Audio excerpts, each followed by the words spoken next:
Network is this. Hold no punches. I'm real revolutionary right now. Support this man, Black Media. He makes sure that our stories are told. I Thank you for being the voice of Black America, Roland. Stay black. I love y'all. All momentum we have now, we have to keep this going. The video looks phenomenal. See, this difference between Black Star Network and Black-owned media and something like CNN. You can't be Black-owned media and be scared. It's time to be smart. Bring your eyeballs home. You dig?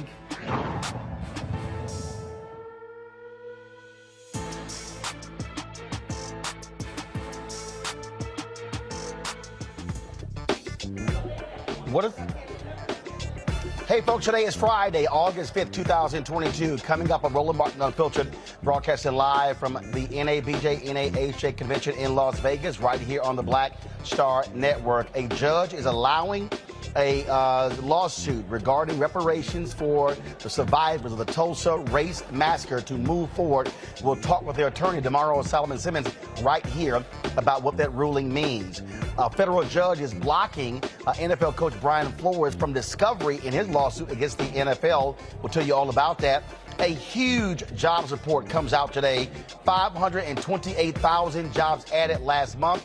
We'll talk to economist Dr. Bill Spriggs about what that means. Also, on today's show, in our Education Matters segment, we'll speak with Hayley Dashiell, who serves as the HBCU National Center Program Coordinator, to talk about student ambassadors at HBCUs. Folks, that and a lot more. It is time to bring the funk. I'm Roland Martin Unfiltered on the Black Star Network. Let's go. He's got it. Whatever the miss, he's on it. Whatever it is, he's got the scoop, the fact, the find. And when it breaks, he's right on time and it's rolling. Best believe he's knowing. Putting it down from sports to news to politics. With entertainment just for kicks, he's rolling. It's on go, roll, roll, y'all. It's Roland Martin, yeah. Rolling with Roland now. He's funk, he's fresh, he's real, the best, you know he's Roland Martin now.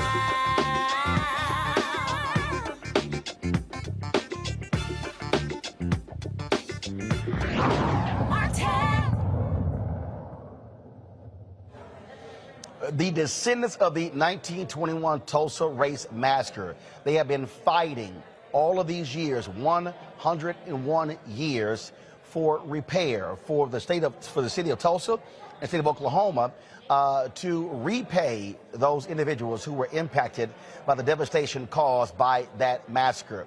Well, now, finally, they get to move forward. On Tuesday, a judge signed the order. Tulsa County District Judge Caroline Walls signed the order saying that 6 descendants of the 1921 Tulsa Race Massacre can sue for reparations. Joining us right now is Damario Solomon Simmons. He is the civil rights attorney and founder of Justice for Greenwood. He joins us from Tulsa. He, of course, has been leading this effort. Damario, this is a huge decision. Look, folks have been waiting for this day for quite some time. So, Damario, you can't hear me? Okay, Damario, 1 second. Damario, 1 second. So, y'all let me know when you got Damario's audio fixed so he can actually hear me. So, folks, I'll just read this here. In May, Wall allowed the case to go forward while partially granting a motion is allowing to move forward in this case. Good evening, Roland. Good to see you. Hey, I'm not there with you in Las Vegas.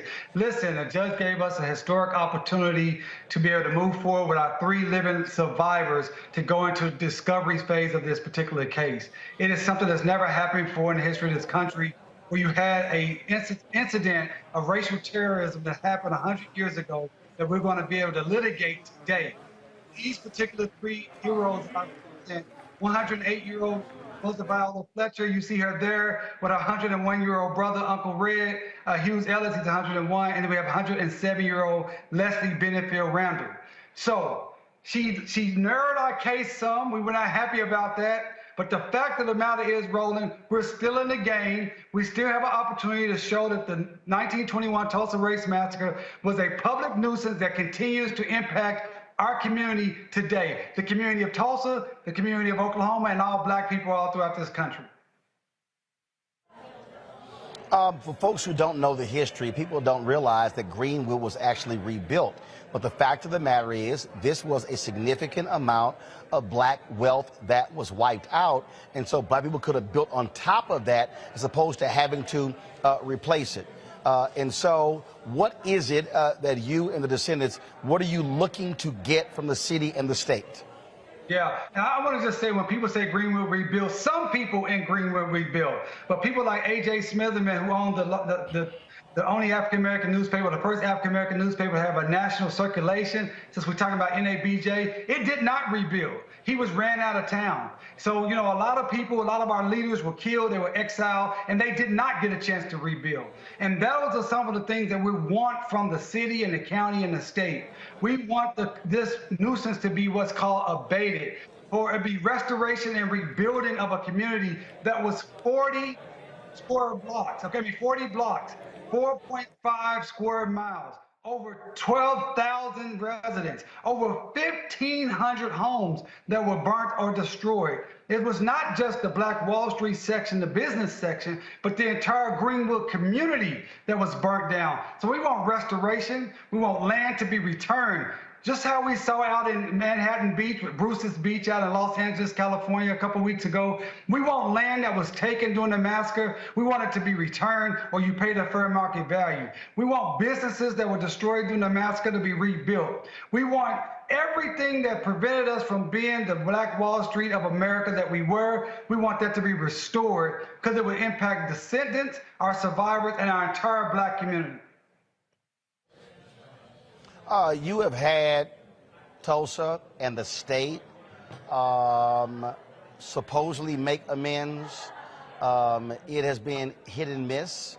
You've had what I say has been, you've had what I call performative politics, if you will, where folks want to say the right thing.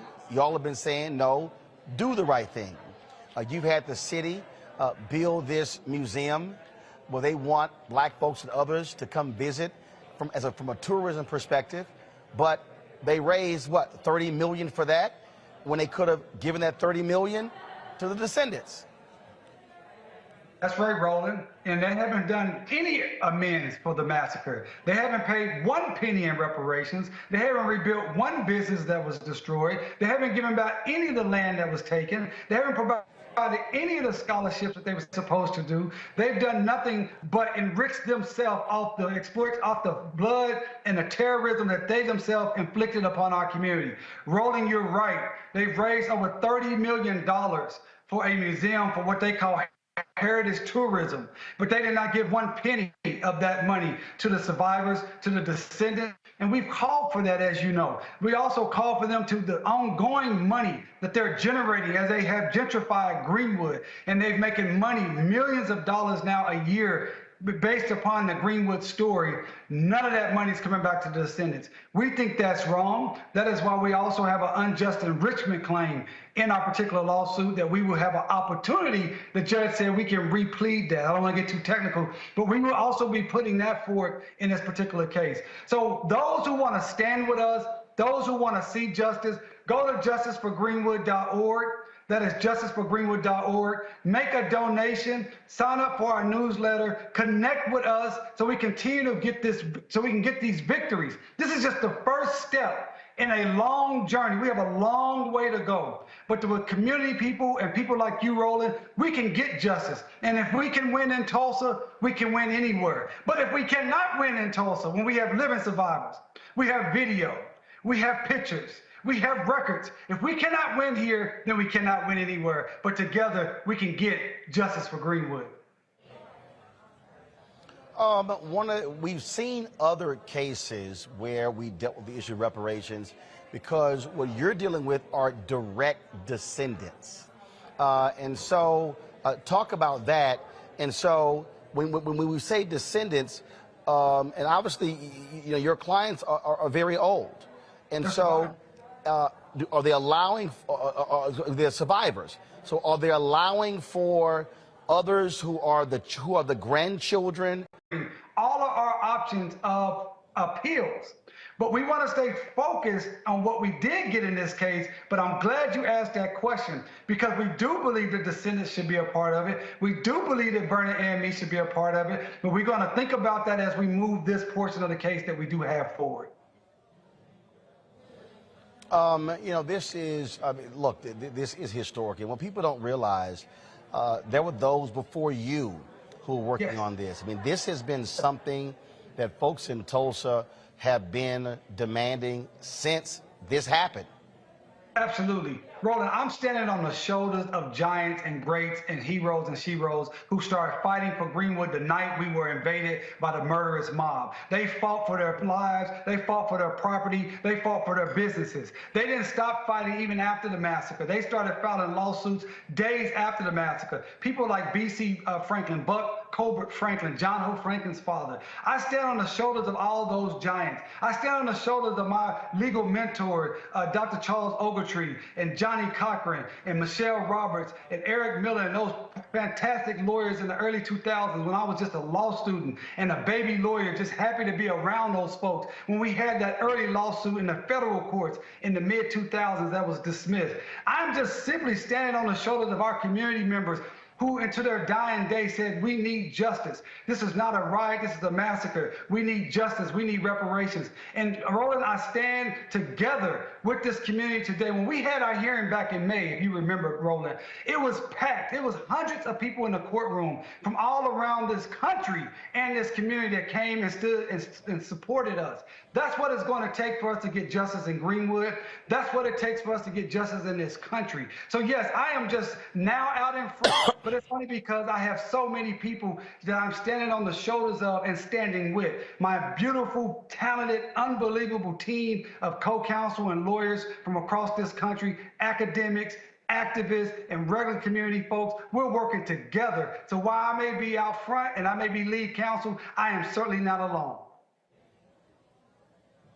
You mentioned Bruce Beach, and when you're talking about these legal battles, you obviously look to other places that serve as precedent. And so what other cases, are there similar examples that you're looking at to assist and help you in framing your arguments when it comes to Tulsa? You know, honestly, Roland, from the litigation standpoint, this is the first time a case of this in this fashion that we know of that has ever been filed asking for a public nuisance based upon an act of racial terrorism, a historic act of racial terrorism. So far as we know, this is the first time that this type of a case with public nuisance as a legal theory was able to move forward. And I'm not saying this is the first time someone has filed a case based upon the violation of our civil rights. Obviously that happens and been happening.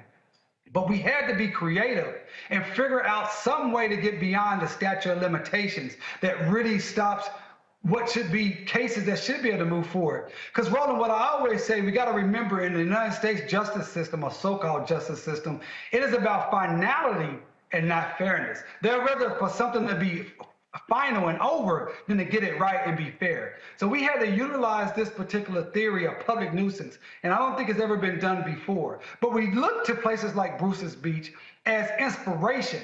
As we say, if that can happen, then we have inspiration that this can happen. And that's why we ask for your audience to make sure you put pressure on the city of Tulsa, on the mayor, Mayor G.T. Bynum, put pressure on the county commissioners, the Tulsa County commissioners, put pressure on the city of the Tulsa County Sheriff's Office to tell them, call them, write them, email them, and say, why won't you do the right thing?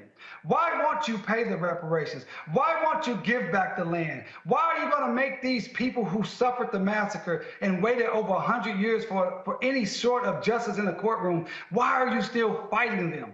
They can make a decision right today, Roland, that we're going to do the right thing.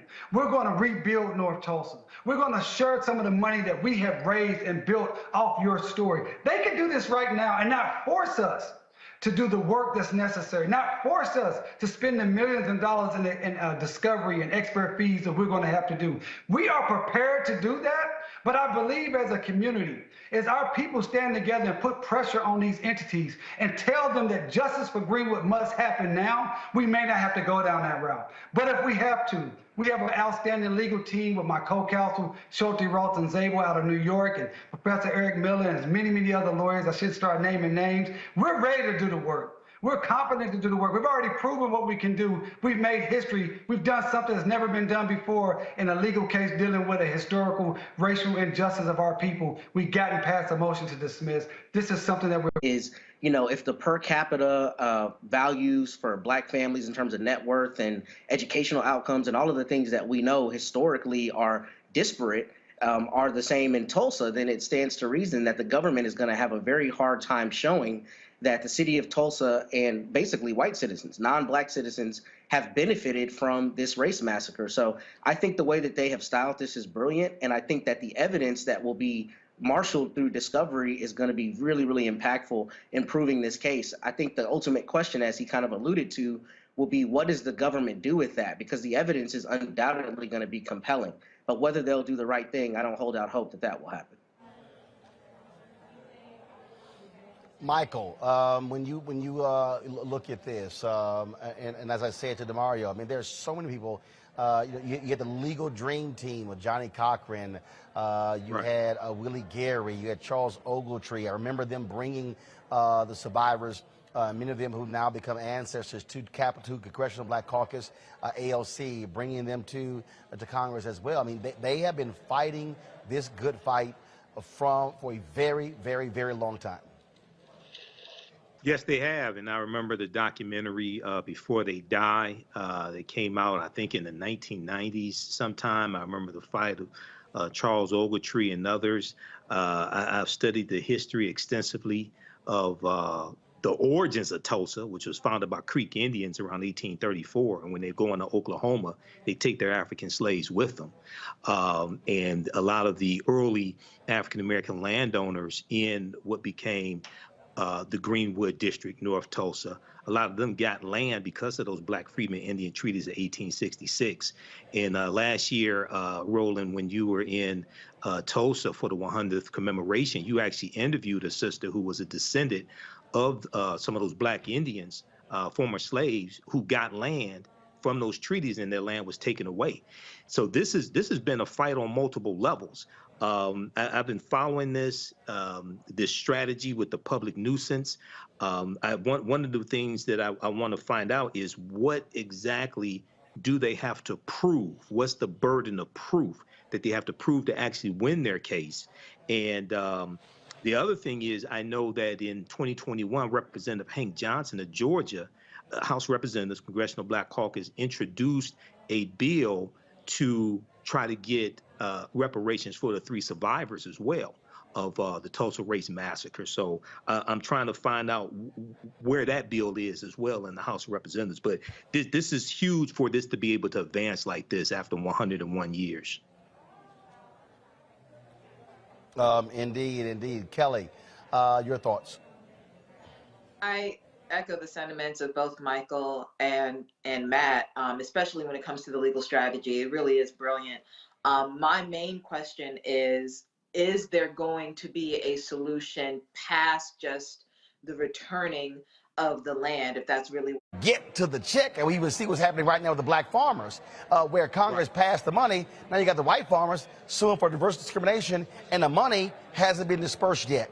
And so, Matt, just briefly speak to that in terms of what their legal process now has to be moving forward. The next 2-3 steps.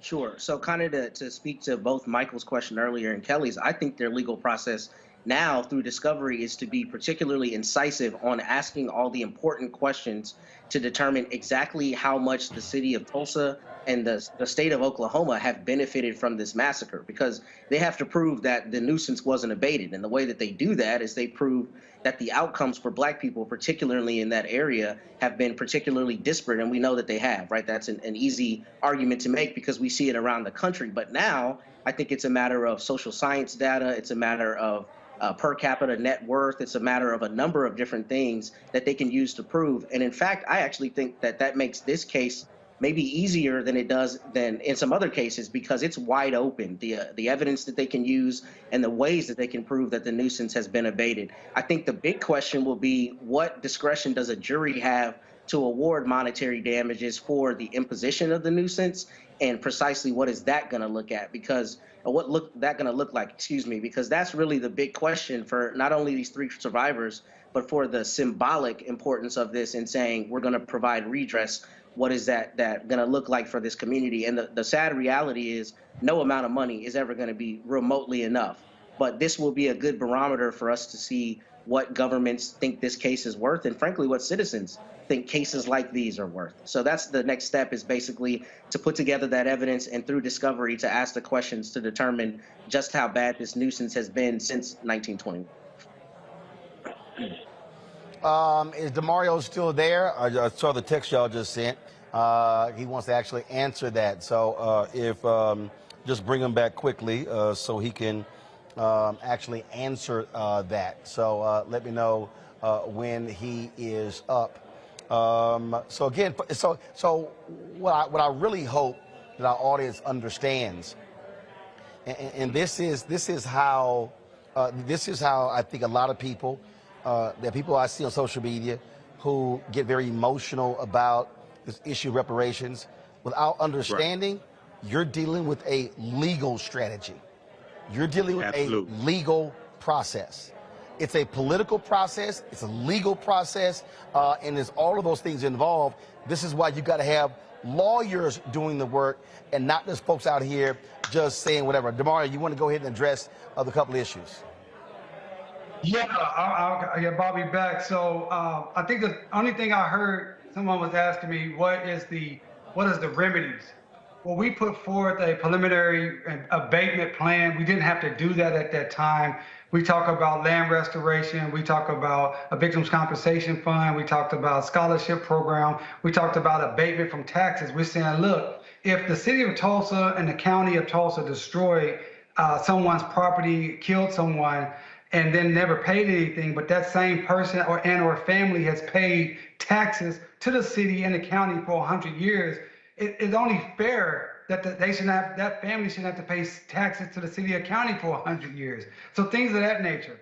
But our judge, and she has the right to do this, as the brother knows, as everyone knows, the judge can make the determination. She said she's not going to accept our preliminary abatement plan, and that we have the duty of coming up with something more or different as we go through discovery.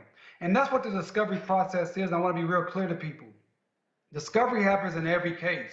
This is when we get the opportunity to take people's depositions on the oath, to get documents that we can review, and not only take the depositions of those who we are suing, but we're going to get the opportunity to work with some of the greatest experts from around the world. I'm talking about sociologists, psychologists, medical doctors, urban planning, actuaries, people that deal with real estate. It's really, really amazing, because not only is this powerful for us from a legal standpoint, but from a historical documentation standpoint, we only know about 5 to 10% of what happened during the massacre, because the perpetrators of the massacre, they have hidden the documents, hidden the identities, and hidden the true nature, barbaric nature of what they did. But through discovery, we will have access to documents never before seen. That in and of itself makes this effort worthwhile, but obviously we want to get redress. Wow. All right, then. Damario, we sure appreciate it, man. Thanks a lot. All right, peace. All right, then. So, folks, we will see what happens next in this case. Got to go to a break. We come back, more on Roland Martin Unfiltered. We'll talk the jobs report. Huge jobs reports. Everybody keeps hollering recession. Don't look like it. We'll break it down next. Folks, if you're watching YouTube and Facebook, hit that like button right now. Hit that share button. We should be easily past 1,000 likes. And also, if you want to support us in what we do, please do so. Download our Black Star Network app. All platforms, Apple phone, Android phone, Apple TV, Android TV, Roku, Amazon Fire TV, Xbox One, Samsung Smart TV, and of course, your dollars make it possible for us to do what we do. We appreciate every single dollar. Folks, we are behind. We are behind our tally last year by about $100,000. And so, as I said, if 20,000 of our fans contributes on an average $50 each, that's $4.19 a month, 13 cents a day, we easily hit our goal of $1 million each year. And so that's what we really need for you to do. And so, like I say, our goal, we're about $100,000 behind last year. So that means we need 2,000 of you to contribute. If you're watching right now and you have not contributed to Roland Martin Unfiltered, to the Black Star Network, this is your opportunity to do so. There are 1,200 of you watching on YouTube alone. There are others who are watching on Facebook, on Instagram, on TikTok, on LinkedIn, and all these platforms. And so your resources matter, folks. And so if you're watching for free, look, y'all, the equipment ain't free. Staff not free. Insurance is not free. And so please, we ask that you support us in what we do. You can send a check or money order to P.O. Box 57196, Washington, D.C. 20037-0196. Cash App is $RM Unfiltered. PayPal is R Martin Unfiltered. Venmo is RM Unfiltered. Zelle is Roland at RolandSMartin.com. We'll be right back.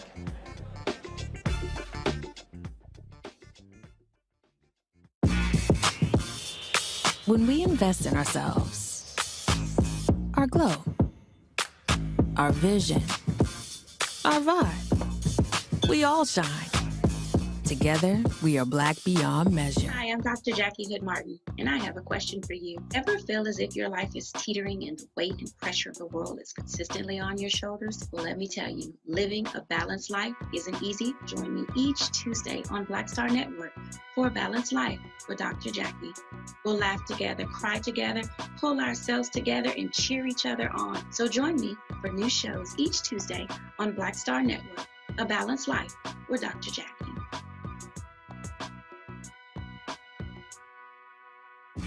When we invest in ourselves, we're investing in what's next for all of us. Growing, creating, making moves that move us all forward. Together, we are Black beyond measure. Pull up a chair, take your seat. The Black Tape with me, Dr. Greg Carr, here on the Black Star Network. Every week, we'll take a deeper dive into the world we're living in. Join the conversation only on the Black Star Network. What's going on? This is Tobias Trevelyan. Hey, I'm Amber Stevens-West. Yo, what up, y'all? This is Jay Ellis, and you're watching Roland Martin Unfiltered.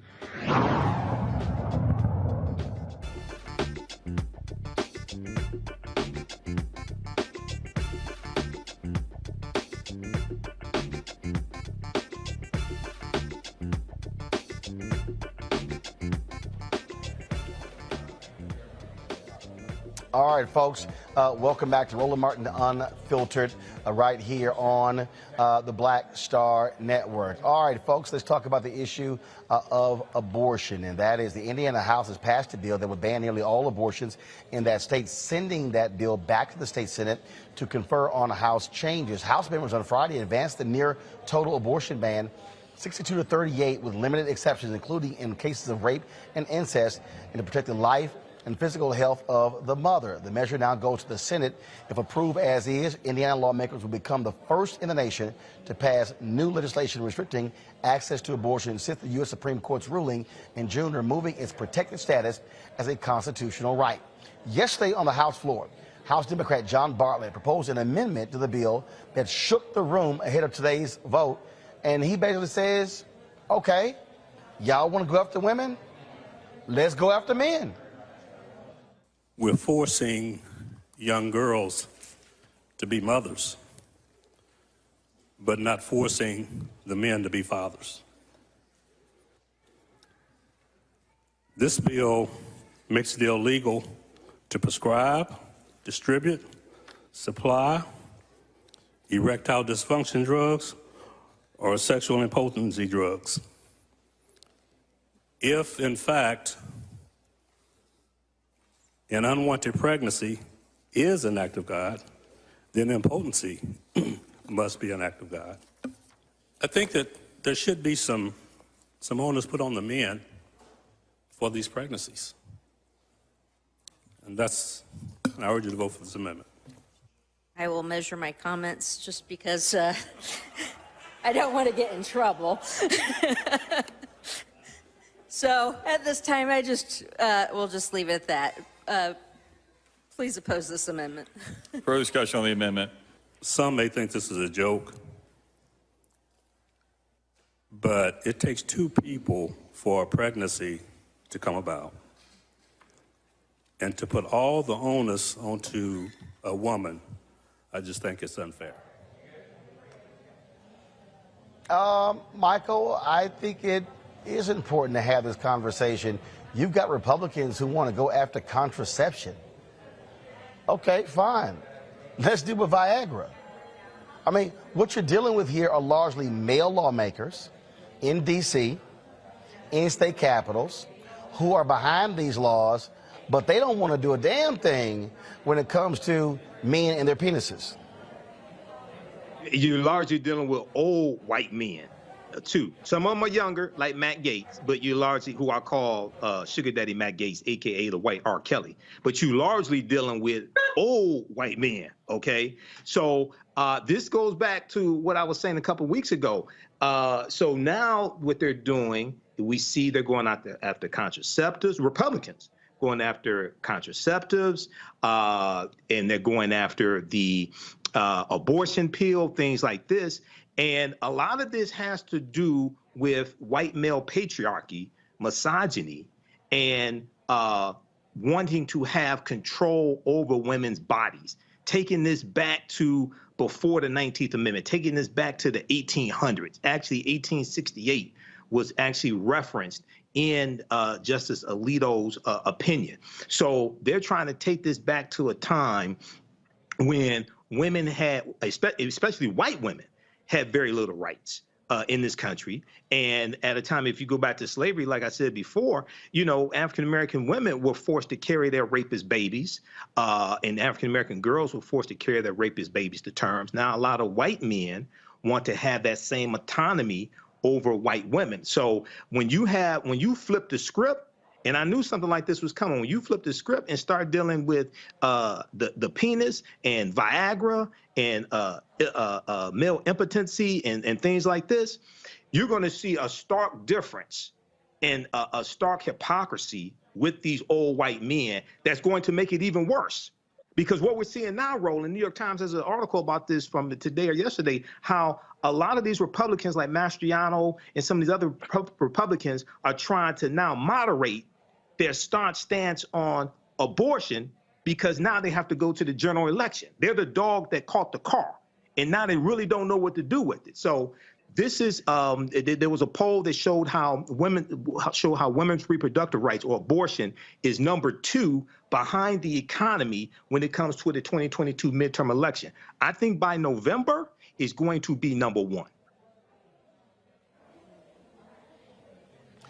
That is a crucial issue there, Kelly, because we just saw this week in Kansas where voters went to the polls and rejected what Republicans are putting forward.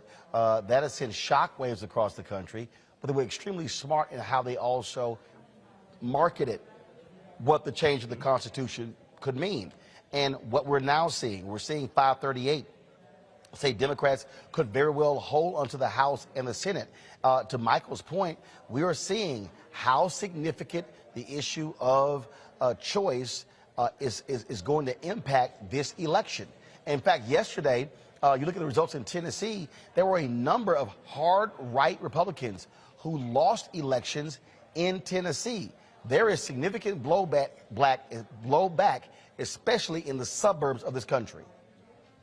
Absolutely, because people aren't understanding specifically these white R. Kelly, such as Michael so colorfully described, and these old white men, and frankly, the women who support these old white men. They're not understanding that not only have times changed, but you cannot simply take away the autonomy of women that we have had for the past 50 plus years and act like everything is going to be okay. It's not. When you give someone a freedom, you cannot take that back and expect no consequences to be had. And back to the legislator of that jurisdiction talking about contraception, let's take it a step further. You know, because like I said, people aren't thinking about this. If you really want something inside of you that is really just a conglomerate of tissue to have autonomy, such that the woman who's carrying said conglomerate of tissue cannot abort it, let's give that conglomerate of tissue a social security number so we can collect taxes on it. Let's give the pregnant woman license for HOV lanes, even though there's one person in there. If it's a HOV too, she's technically having a second person in the car. No one's talking about that. No one's thinking about everything that's going to be impacted by way of taking away a person's freedom and infringing on their right to privacy in so doing. So I just hope that people come out to the polls, people vote against this archaic, asinine, and frankly just dumb perception of what is life, what isn't life, what women can do, what women can't do. I'm team mind your business. If it doesn't concern you, leave me alone. Leave me and my body alone. And frankly, the people of America are speaking now, specifically in Kansas and other jurisdictions that are having primaries right now. People are speaking out, and they're tired of it, myself included. Matt, when you talk about this issue, this is where on the political front, if you are liberal, if you're progressive, if you are Democrat, you could have a very winning message based upon the type of overreach of the far right. And I think that's what we saw in Kansas. It's been very interesting watching white conservatives like Eric Erickson try to downplay it by saying, oh, this is what the Supreme Court wanted. They wanted the states to make these decisions. Okay, you start seeing wipeout of Republican leadership, and you're absolutely right. They're going to start trying to walk back. And the other thing is here, because it used to be, hey, they were against abortion, except in the case of incest and rape. Mm-hmm. Now they're passing these laws saying, no, incest and rape, forget it, no exceptions. That, to me, is also a huge part of this blowback. I think so. And I think, Roland, I saw a graphic that said if you extrapolated those Kansas results out to the rest of the country, something like 80% of American voters would have rejected that proposition in Kansas. So I think, one, that's proof positive that the American people at large don't want this, number one. And as Michael and Kelly alluded to, I think what's especially smart or obvious about this is that they did not consider all of the things that would flow from this, i.e., whether a fetus, or even before that point, is a person for the purpose of the HOV lanes, is a person for the purpose of life insurance, and all the other things that come with personhood. So it's clear they didn't think beyond just the political point of this. And I'm glad you mentioned this, because I was on a political call today, and someone mentioned a commercial I haven't seen yet, but apparently the Democrats here in Texas are running a commercial where a husband and wife are talking about what they need to do with their doctor, and their doctor basically indicates that they need to have a procedure. But the husband and wife look at each other and say, wait, we have to call Greg first. And the whole premise is we have to call Greg Abbott to make these decisions for our family. And that's running in Texas, and that's expected to get a lot of traction. So I think it's pretty obvious that the Republicans did not think further on this issue, and they didn't think about all the blowback, and they didn't think about all the people even within their party and on the fringes of the party who don't like, divesting women of their personal autonomy and bodyhood. So I'm glad to see this happening, because it's very clear that they didn't think beyond this political issue, and it's starting to bite them in the butt now. Indeed. All right, folks, hold tight 1 second. When we come back, we'll talk with Bill Spriggs about today's jobs report. 528,000 jobs added. That's a huge number. Boy, Fox News, they ain't happy. They sure want that number lower. You're watching Roland Martin Unfiltered on the Black Star Network. Don't forget, folks, hit that like button, hit that share button on YouTube and Facebook. Also, if you are watching, support us in what we do, and that is download our app, Black Star Network app, all platforms, Apple phone, Android phone, Apple TV, Android TV, Roku, Amazon Fire TV, Xbox One, Samsung Smart TV. And you can also support us with your resources. Folks, it is critically important. And then, of course, to do so, check some money orders. P.O. Box 57196, Washington, D.C. 20037-0196. Cash App, $RM Unfiltered. PayPal's R Martin Unfiltered. Venmo's RM Unfiltered. Zelle is Roland at RolandSMartin.com. We'll be right back. When we invest in ourselves, our glow, our vision, our vibe, we all shine. Together, we are black beyond measure. Sexy to me is the exact same feeling as running water, ever flowing.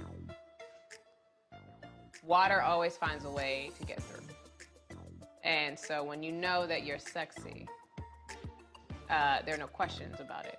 It is an ever-flowing emotion. It is an ever-flowing feeling. When you question it, though, you stop the water. I struggle with this a lot, mainly because I've been told what sexy should look like, what it should feel like. As a model who did Sports Illustrated, you're told that this is what sells sexy, but then you travel the world and what's sexy to one person is not sexy to another person. I'm more of a mindfuck kind of person. How can you stimulate the brain? To me, that's sexy.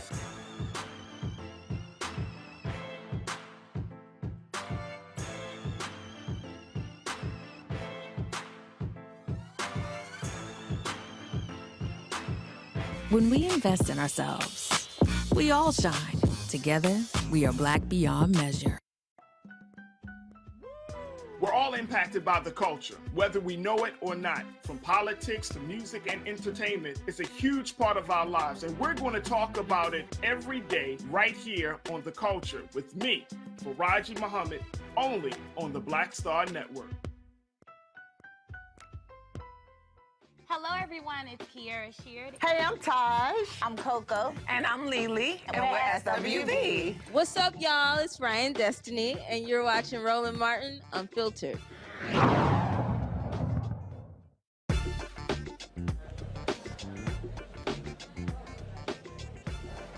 All right, folks, welcome back to Roland Martin Unfiltered. We are here in Las Vegas for the NABJ-NAHJ 2022 convention.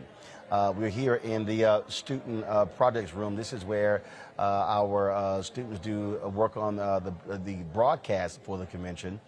This was an initiative when I was a national student representative, actually got passed.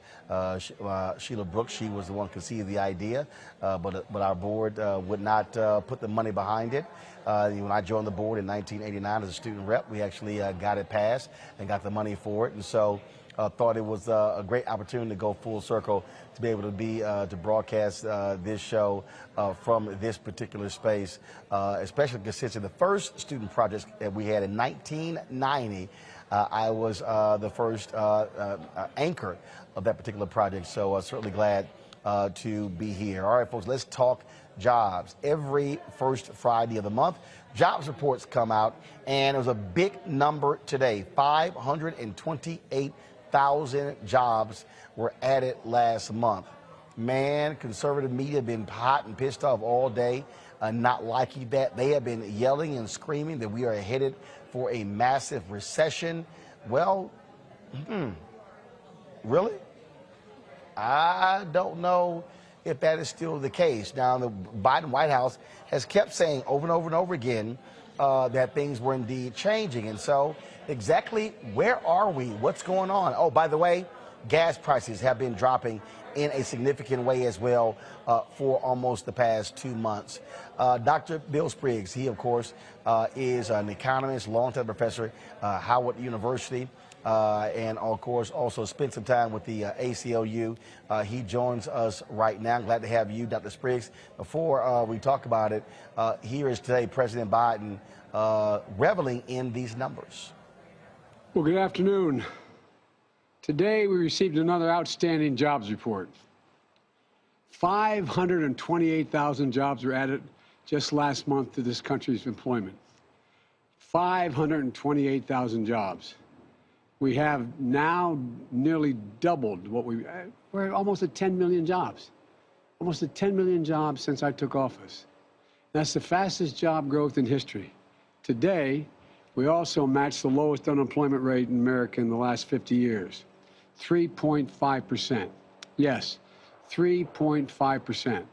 Today, there are more people working in America than before the pandemic began. In fact, there are more people working in America than any point in American history.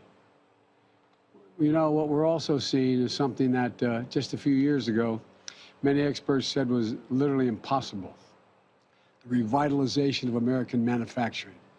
Since I took office, we've created 642,000 American manufacturing jobs in America. We've seen the biggest and the fastest job recovery in American manufacturing history since the 50s. And some people may have given up on American manufacturing, but the American people didn't, and I know I never did. That's why I made it, "Make it in America," that phrase, "Make it in America," the cornerstone of my economic plan. And today's report proves "Make it in America" isn't just a slogan, it's my administration. It's a reality. I've also made it a priority to bring down the federal deficit. After watching my predecessor every single year increase the debt, the federal deficit, every year for the 4 years he was in office, I said no more. The days of exploding federal deficits are over. Now, economists said we were going to have 250,000 jobs. It was double that. Bill, glad to have you back on the show. All of these people, the doom and gloom, oh my God, we're heading to a recession. What are you seeing? What are you seeing? Because you got Republicans who are hoping this economy tanks leading into November. Well, the jobs report shows that the economy is continuing to be strong, at least in the job market. It has a little cautionary note to it. We should be a little careful, because while the payroll number was a very huge number, we also do a survey where we ask households what's going on. That's where we get the unemployment number from. And the unemployment number was back down to its pre-pandemic level. We should be celebrating that. We have payroll back. We have unemployment back. This month for women, unemployment was down for all women, white women, black women, Hispanic women. We also saw that over the course of the year, because we had faster growth for women, we made up for what was termed the she session, because women lost so many jobs during the immediate part of the downturn. They made up for that. Plus, they have made gains in higher wage industries than where women were before. Construction, durable goods manufacturing, warehouse and transportation, wholesale trade, utilities. These are higher wage industries than where women normally are. But the cautionary note is this: over the last 3 months, job openings have been falling. And for the last 3 months, Black workers have been showing us that it is harder to find a job. Last month, the unemployment rate unfortunately went up for Black men for all the reasons we don't like. Our labor force participation was down, our unemployment was up, our employment was down, and so as a result, the unemployment rate for Black men went up. That's a cautionary tale that the economy can reach this inflection. If we do have a recession, it will be the result of the Federal Reserve way overplaying its hand.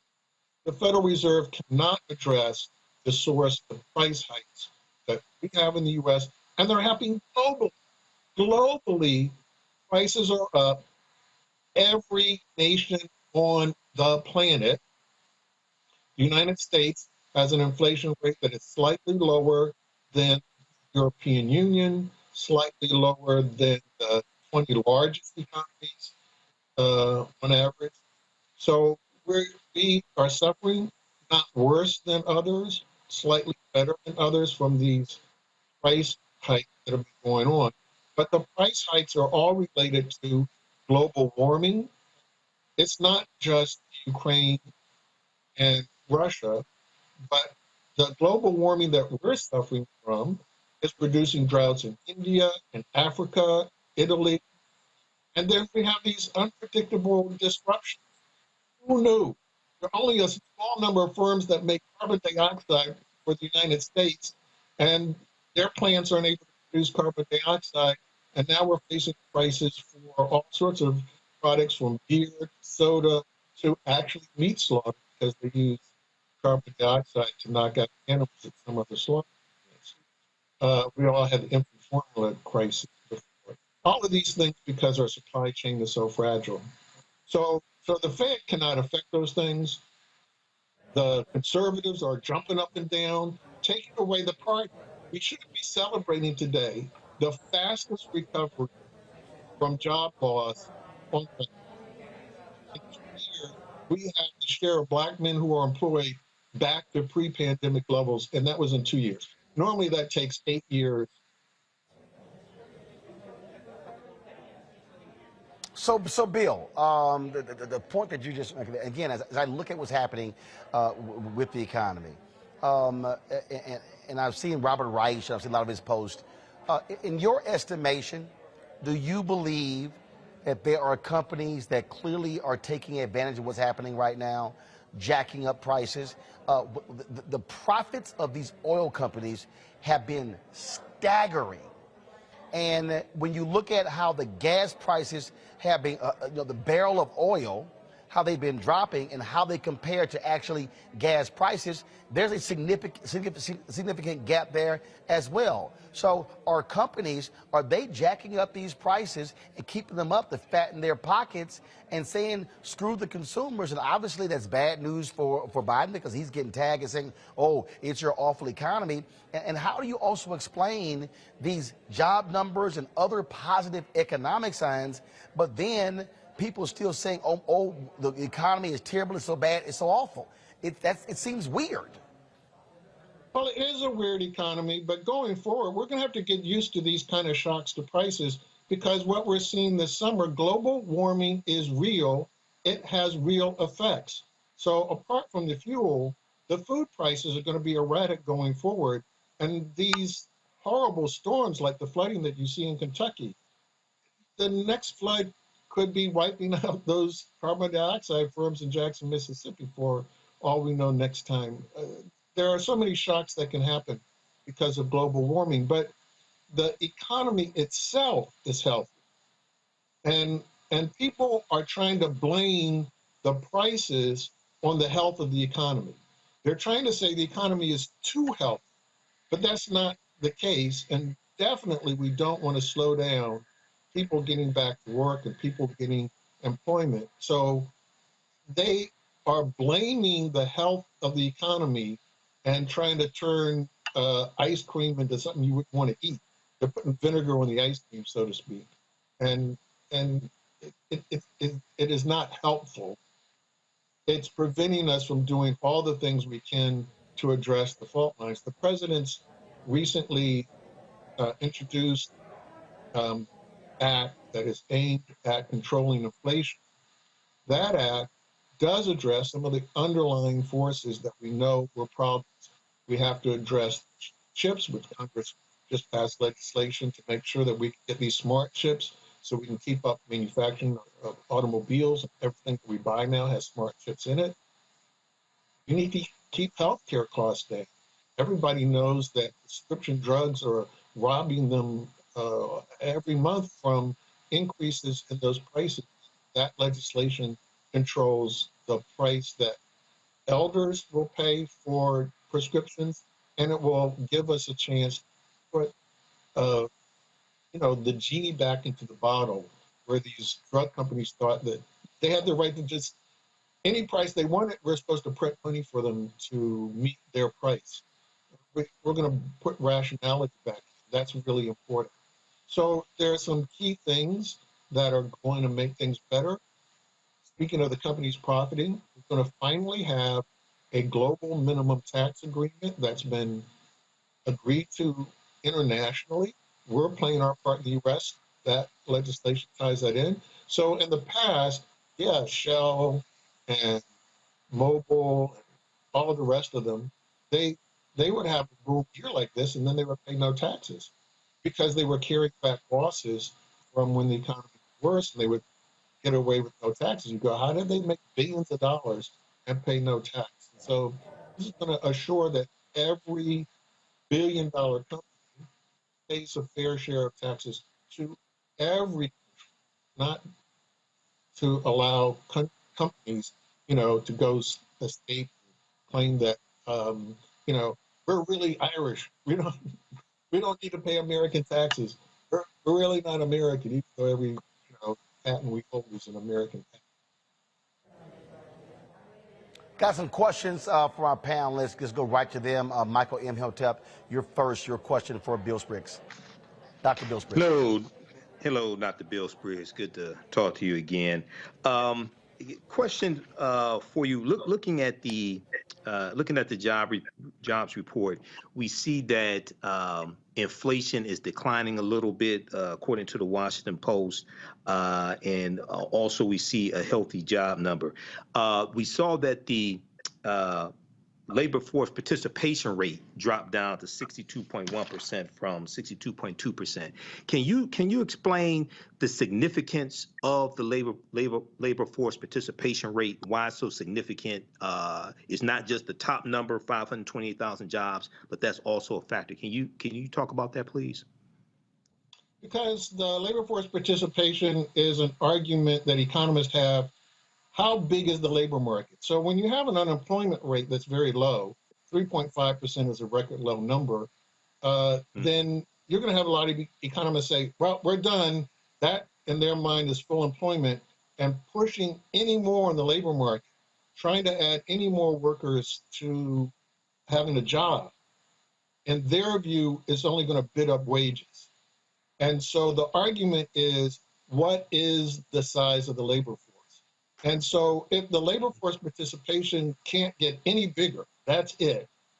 People aren't going to join for whatever reason you want to give, whether it's they're afraid of COVID, they can't find childcare, they want to retire, any of those things, then you're saying, well, we can't add any more jobs because that's the number of people who are out. And people like me, of course, every time we have a recovery, we have this fight. They're not coming. The argument is always, they're not coming back.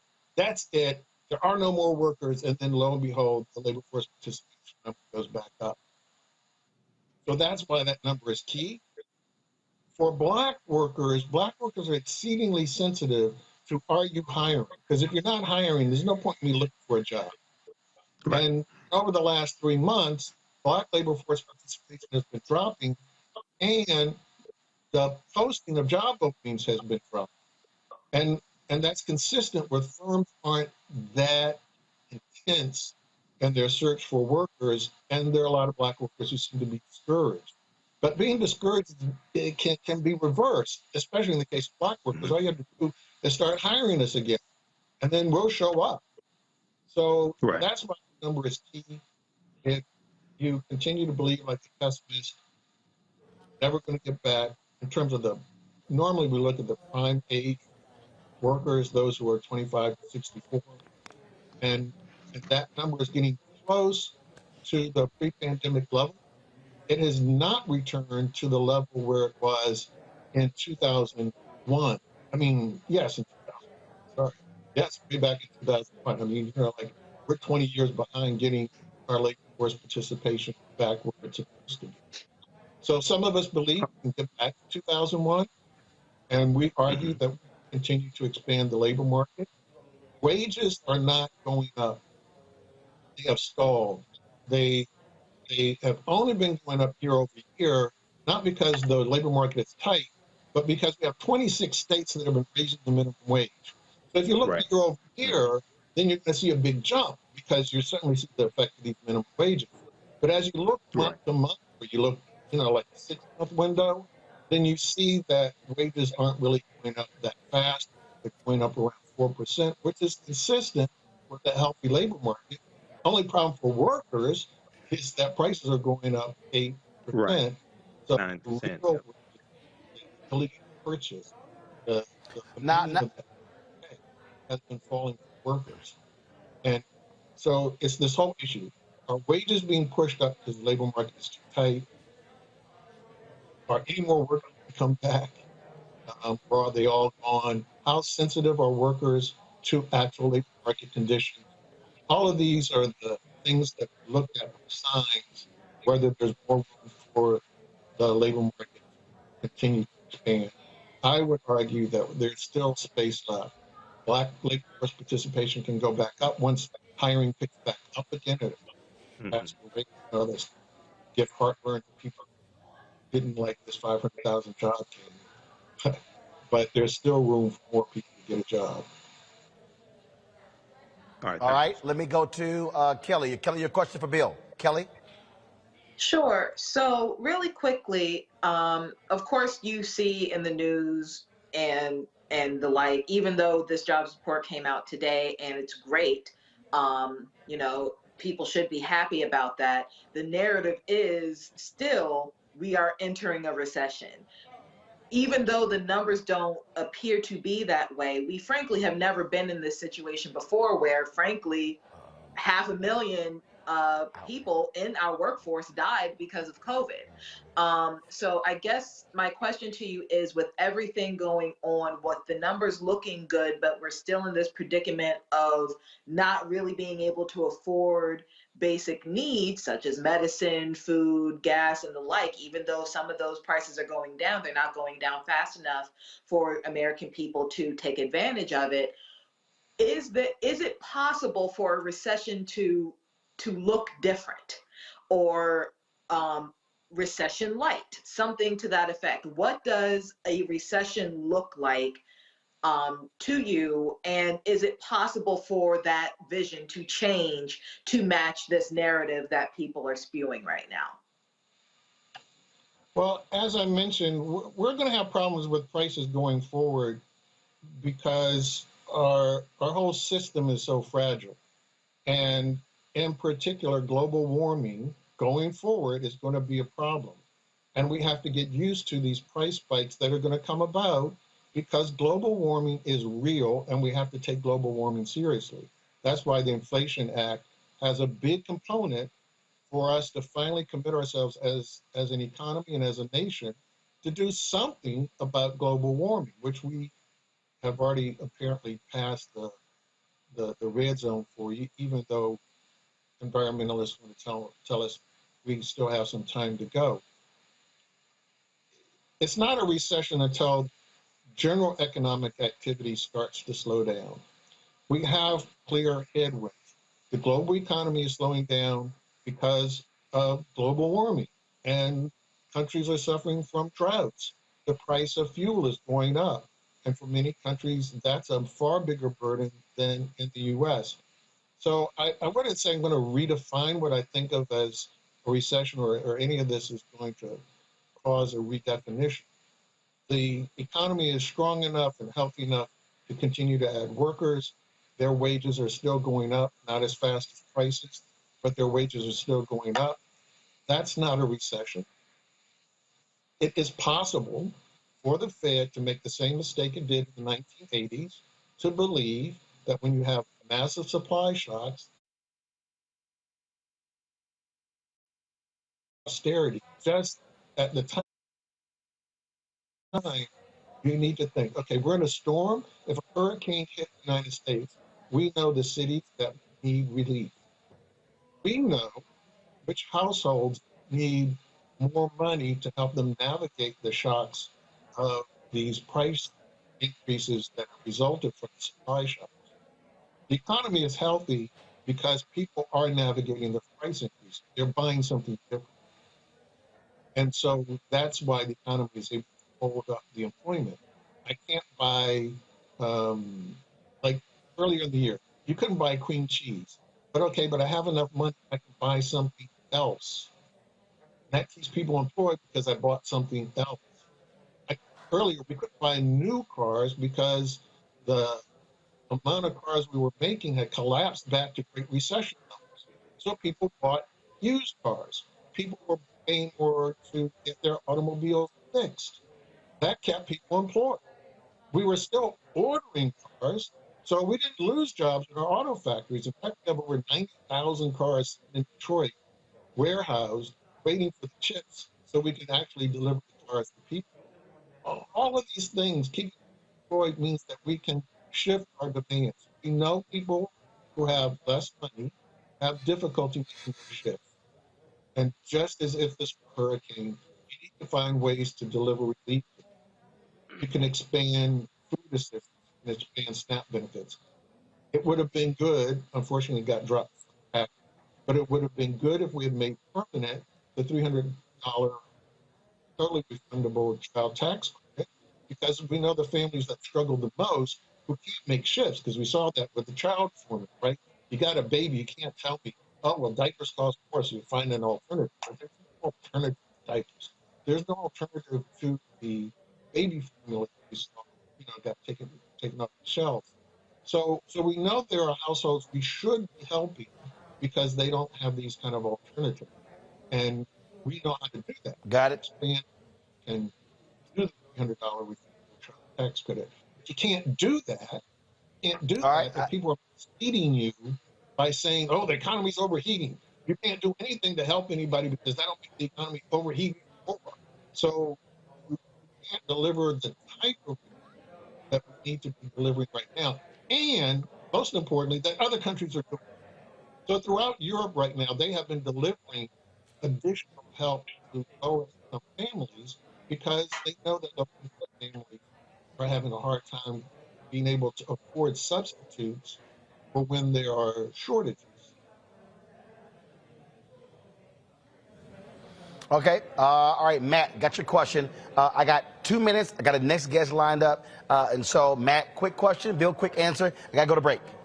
Sure. Very quick question, Dr. Spriggs. I know that in this jobs report, government jobs are down almost 600,000 jobs from pre-pandemic levels. Does that, in your estimation, pose an opportunity for Black people in particular?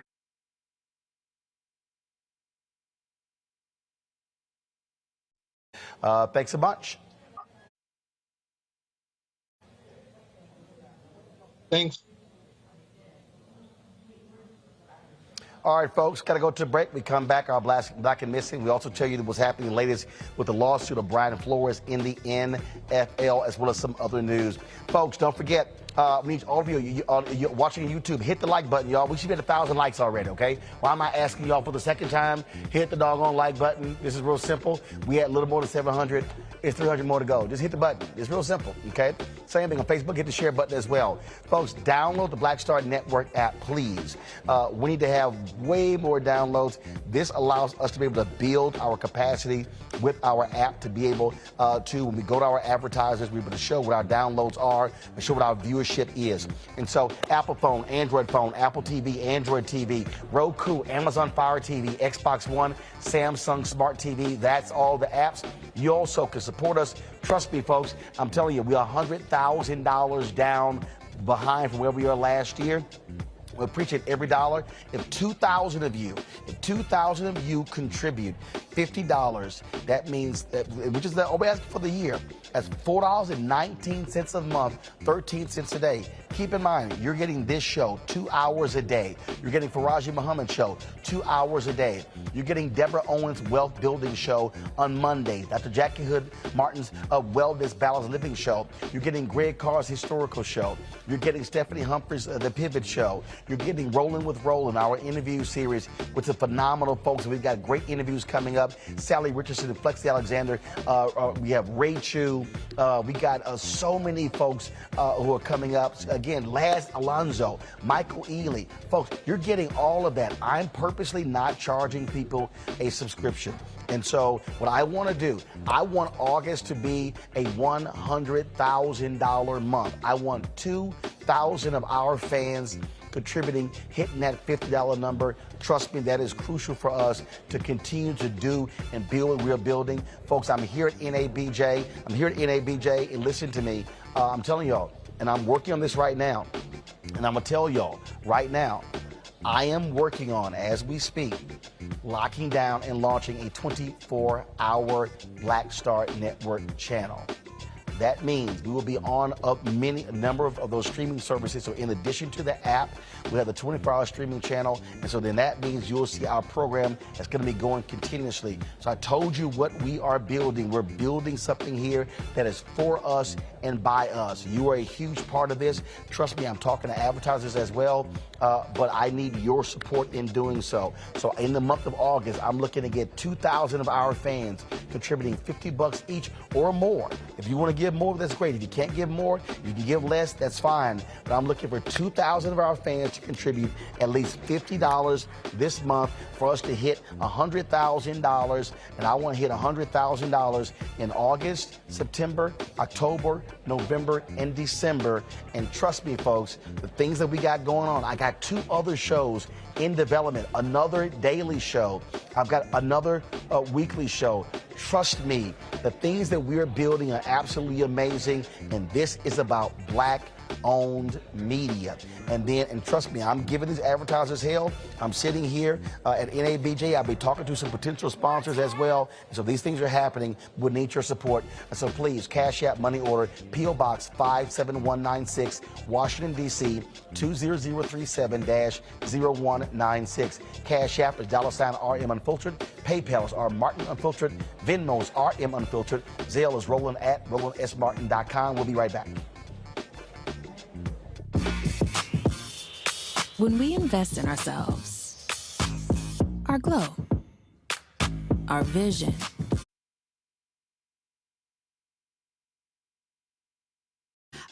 where's our dance? It's like we get a dance in every time I see you. And so now you're not here for me to dance with, sir. You and your ascot. I need it. I need that in my life right now. Okay, I love you, Roland. What's up? I'm Lance Gross, and you're watching Roland Martin Unfiltered.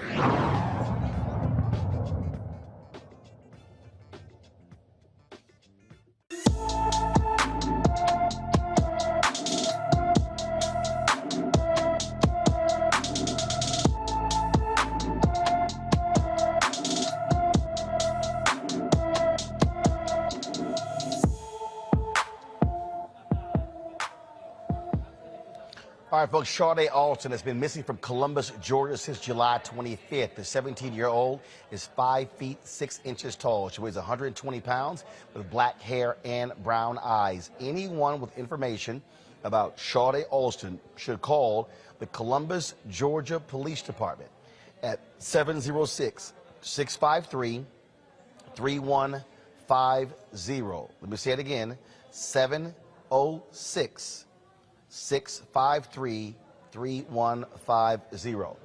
A city in California has reached a settlement with a wrongfully arrested black man. Folks, first of all, the city of La Mesa, California has agreed to pay Amari Johnson $125,000 in a lawsuit filed by Johnson that former officer Matthew Diggs used excessive force and wrongfully arrested him.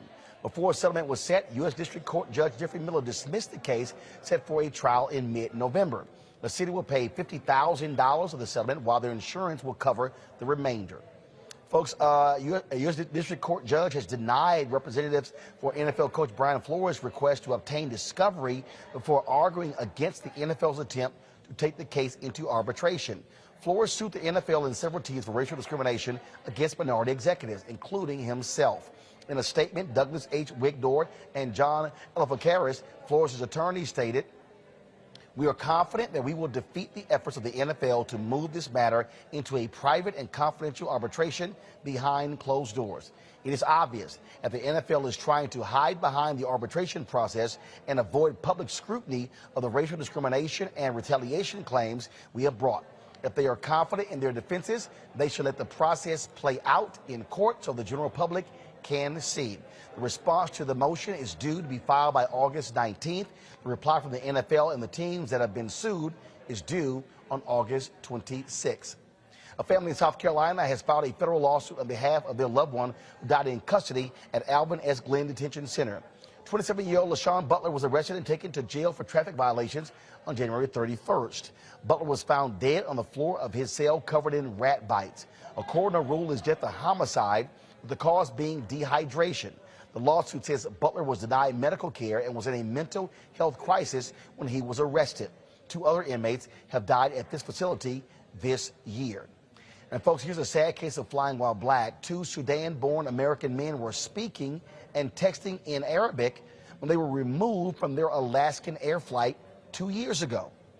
Another passenger alerted the airline staff of them utilizing their native tongue, and the staff member forced them off the plane. Abokar Dirar and Mohammed El Amin are suing the airline for discrimination, and they are still traumatized from the incident. and Teresa David, Var Pleasant, let's see here. They've all given during the show. And so, again, everybody who gives is going to get a shout out on the show as well. And so, again, we want to get, let's see here. Also, let's see here. Hold on. Joyce Johnson just gave on Zelle. And so, again, we're going to be tracking these, giving you a daily update. Again, 2,000 people, $50 each. You want to give more, that'll be great. And less number of people, you give less. We understand, but the goal is to hit $100,000. 2,000 people times 50 is 100,000. Folks, it's $4.19 a month, 13 cents a day. That's all it costs. But this is about us being able to grow this platform and build something amazing. Again, cash checks or money order, P.O. Box 57196, Washington, D.C. 20037-0196. Cash App, $RM Unfiltered. PayPal, R Martin Unfiltered. Zelle, Roland at RolandSmartin.com. Venmo's RM Unfiltered. We'll be right back.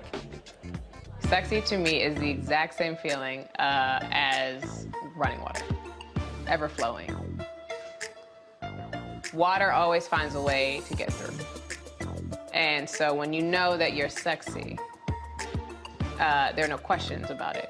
It is an ever-flowing emotion. It is an ever-flowing feeling. When you question it, though, you stop the water. I struggle with this a lot, mainly because I've been told what sexy should look like, what it should feel like. As a model who did Sports Illustrated, you're told that this is what sells sexy, but then you travel the world and what's sexy to one person is not sexy to another person. I'm more of a mindfuck kind of person. How can you stimulate the brain? To me, that's sexy.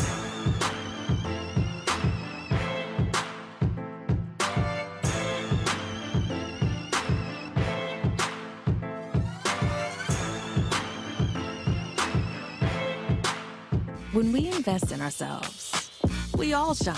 Together, we are black beyond measure. We're all impacted by the culture, whether we know it or not. From politics to music and entertainment, it's a huge part of our lives, and we're going to talk about it every day right here on The Culture with me, Faraji Muhammad, only on the Black Star Network. When we invest in ourselves, we're investing in what's next for all of us.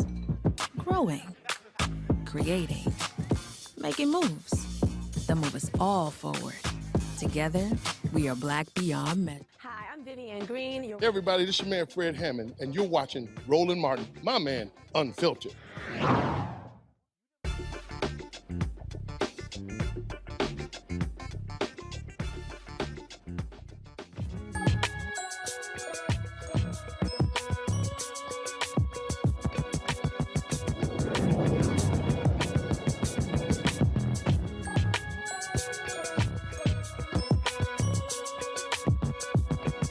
A D.C. couple offered a spare room in their home to help a student interning on Capitol Hill for the summer. Today, the couple has founded the Washington Intern Student Housing Program, which has provided temporary intern housing to more than 100 colleges and universities worldwide. Inspired by President Joe Biden's call for diversity in the workforce, Jacqueline Lewis established the HBCU National Center in November 2021 to directly eliminate students struggling with the cost of living while in D.C. The program provides experiences and opportunities for HBCU students to connect with mentors and alumni, network with community leaders, and explore the nation's capital without having to worry about the expensive cost of living while interning in Washington, D.C. Joining us now is Hayley Dashiell. So right now you're on a floor. So how many people can the building hold? Like 200 students. So you're looking to fill that up. So which means you have available room, but you need the people, right? Correct. Now, Yeah. is there a cost for the students? I mean, you know, who's paying for this? How does that work? No, there's no cost. Once they receive the grant, it's considered fully paid for. The HBCU National Center is founded through the profits of Wish. So we make the money through Wish and use that to funnel into the HBCU National Center. So let's just say, so perfect example. So let's say if I have, so this year I have 4 interns. I've got a student from Howard, I have a student from Morgan State, and then one from Norfolk State, and then one from North Carolina A&T. So let's say I have 4 interns who are HBCU students, but they're all from somewhere else. And so let's say again, if I provide the paid internship, how would I or someone else connect with you to be able to work and link those students up to provide a place to stay? Yeah, so far we've worked directly with universities and with congressional offices, because that's where the bulk of our connections are. But this right now is great to connect with more intern providers, so more people can know about us and reach out directly to me. Our email is hbcunc@internsdc.com. Anyone can reach out there if they have interns they want housing for. We can help. So, to your two student ambassadors, I mean, it must be pretty cool. Obviously, you know, coming to work here in D.C. and then being able to connect with other students. And so, talk about the camaraderie. Talk about, I mean, obviously, folks are working and folks are tired as hell, but it has to be a pretty interesting and unique experience to have all of you sort of living together, communing together. Yeah, I'll take one turn. It was a great experience for me, honestly. Everybody went by, all of us stand on the same floor. We all have different internships. Like I work at Department of Homeland Security. Anaya also works at Department of Homeland Security. We have Chandra, who works at the Delta Sigma Theta Sorority Incorporated headquarters. We have Javon, who's also an Edward Waters student who works here at HBCU National Center. And then we have Nicole and Ian. They also work for the Congress members. And also like we have students that also work for the U.S. Chambers. So all us come from like different states. Majority of us come from different states. Like I came from Alabama, Naya came from Kentucky. We have one that came from Louisiana, one that came from Dallas. So we are all from different places. And I just feel like, you know, it made us like a family together. Like we were all in this place staying here together. We all stayed on the same floor, so we all connected with each other. So if we needed something, we always were like a door away from each other. So it was a real great experience, real great experience.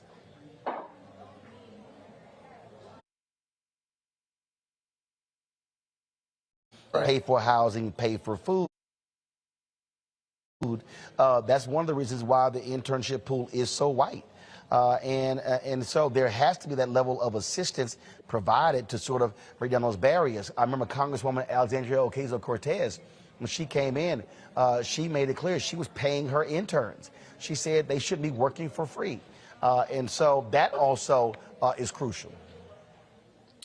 Right, and I just, you know, even within the HBCU National Center, when you go on our website, we have like different resources for students also to apply for internships for like the United States Senate, you know, we have like White House scholars who's also part of the program. We have we have students who also, we have that resources on our page also for you not to only get that free housing, but also for you to earn it or get an internship within the Congress and the Senate. I would agree. Our biggest challenge so far. I mean, I'm sorry. Go ahead. Okay. I was saying one of our biggest challenges that we've noticed is working with universities to find those students that want to come to DC and actually intern. That's been our biggest challenge, probably why we haven't been able to get the amount of students that we want, but our numbers have increased from the first class where it was 6 of us, and then the spring, and now we're up to 12. So yeah. We're making slow but sure progress. And I think to your point that students can't afford it, so they don't think of it as an option. So kids aren't thinking, oh, I want to go to DC for my spring semester because it just is financially out of the question. So we also are doing constant outreach to career centers at universities. So the kids there, they can do outreach to their students and say, you can go to DC. We have this thing to help you get there. So look, we're going to make it easy for y'all. Bottom line is we got people who are watching this show. We're going to help spread the word. I've got 3.7 million social media followers. So we'll push that out. Don't be shocked and surprised if you get some inquiries. Because I just think this is a great idea. And again, Jackie Lewis, this is awesome what they are doing. And more people should be aware of this because, yes, this does. Look, at the end of the day, the reason HBCU students don't think about it, because the first thing they factor in, man, I can't afford to actually go live there. Now, last question for you. Is it for any internship in the nation's capital? Obviously, Sidney worked with my show, so it's not limited just to on Capitol Hill, correct? Yeah. Correct. You can intern anywhere. Like me and Mashawn said, we both intern for Homeland Security. Sidney interned with you. If they have any internship here in DC, they're able to stay with the HBCU National Center. Wow, that is absolutely awesome. Again, I love it. This is a great idea. We'll push this thing out. I appreciate y'all housing Sidney. Hopefully she learned something in her internship. Today's actually her last day. She's here in Vegas. She's behind the camera. Sidney, walk out here. Congrats, Sidney. We miss you. So, all right, Sidney, you can wave at everybody. So y'all, so this is. Hold on, you got to bend down, Sidney. You didn't zoom the camera out. She's working the camera, and she didn't zoom the camera out. I went to Bowie State, so my proximity to DC was, a lot closer than other HBCUs. So I was lucky in that regard, but it was still really difficult trying to find one and also securing the necessities that I would need in order to keep the internship. So I can only imagine what it's like for students, now who live further out with likely fewer resources to try and fulfill their dreams of working on the Hill or just working in DC in general. Programs like this are vital to students at HBCUs, and I'm happy that it exists. I wish I knew more about what exactly they need to sustain this program and to expand this program, because they need all the help that they can get. Because what I would love to see is it being fully funded between, like a stipend for transportation, housing's covered. What about food? What about other needs? Because things are more expensive in DC than, say, southern states and the like. So I would love to see something where the student is covered in a holistic point of view, like 100%, where they don't need for anything. But this is a fantastic start, and I'm extremely proud of those who started this program because it really is needed. Michael. Yeah, Roland, this is something that's fantastic. I had not heard of this before today. And I think this is something that really has to be funded and expanded, because this can help to level the playing field so that we have more African Americans who are congressional staffers. Because if you can become a congressional staffer, you can learn how Congress works, the House of Representatives, the U.S. Senate, then you may actually run for Congress. You may run for the House of Representatives, especially the U.S. Senate, because the Senate is 95% white. So if you can get in there as a college student and learn how things work, get relationships, make friendships, things like this, this can help level the playing field. You're correct. The reason why the congressional staffers are so white, a lot of our people can't afford to go work for free. So this is really important. Matt, close us out.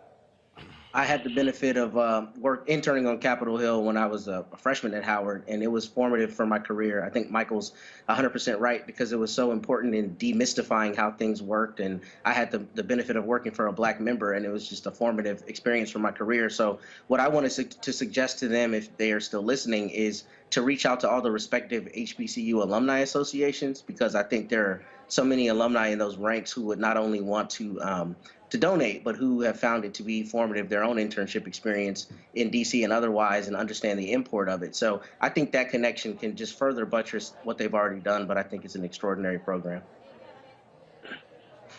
All right, then. Folks, I appreciate it. Matt, Michael, Kelly, thank you so very much for joining us. Folks, that is it from NABJ-NAHJ convention here in Las Vegas. Thank you so very much. Real quick, in the studio at home, I need all of the interns caught in front of the camera right now. So I already showed Sidney. So you got 3 interns who are back at the office. Get out to the studio right now. Get out there. Let's go. Let's go. Move it, interns.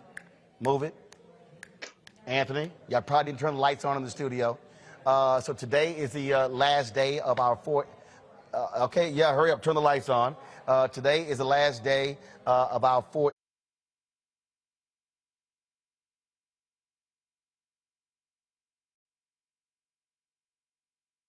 You got a little alpha wristband.